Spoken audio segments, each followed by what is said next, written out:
Some opposition parties wasted no time and criticized President Ramaphosa and his administration. Because you've shown that you're a president of talk and not a president of action, we are going to make it easier for you. Today, I've tabled a motion of no confidence, not in you, but in your whole cabinet in terms of Section 102(1) of the Constitution. Mr. President, you must admit that under your leadership, South Africa is in worse condition than it has ever been. You are currently the worst president to have ever occupied that position, and you are the worst president that has ever occurred to black people, and we are not surprised that black people are getting poorer. In his reply, the president focused on what he said were meaningful contributions. We've heard many valuable contributions on how we may more effectively address the many challenges that confront our country right now.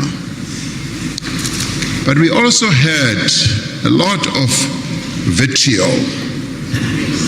We also heard a lot of attacks. There is no need to respond to the insults that were lodged here, because in the end, the insults that were hurled here do not contribute to a meaningful debate about the challenges our country faces. He said government is making progress in tackling graft in some state-owned entities. And some of these may be taking time, but we are coming from a very broken situation, which we are sewing up and building up all the time and not sleeping on the job. That is what progress looks like. Where some are determined to sow division, we are working to unify our country in the fight against corruption. Later, he came face to face with journalists. One of the questions he had to deal with was that of the vacant position of the Chief Justice. So we literally expected a reply that would say, these are the names of the people that we've interviewed who we believe are suitable. They went over that and they nominated a person. Now, that does not detract from what the role of the president is.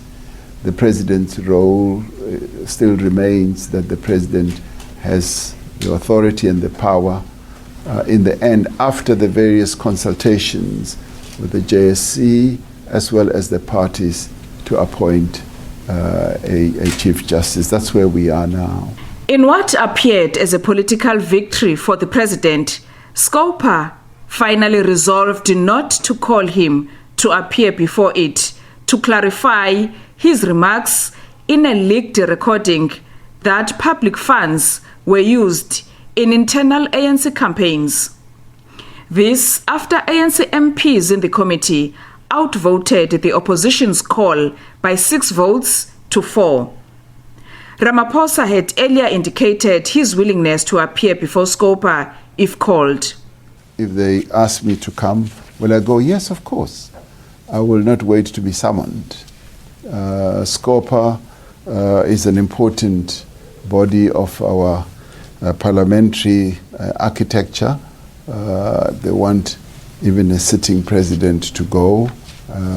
I will go. In another favorable development for the president, the National Assembly Speaker Nosiviwe Mapisa-Nqakula rejected a call by the African Transformation Movement for the envisaged motion of no confidence in Ramaphosa to be conducted by a secret ballot. Lula Mamatya, SABC News, Parliament.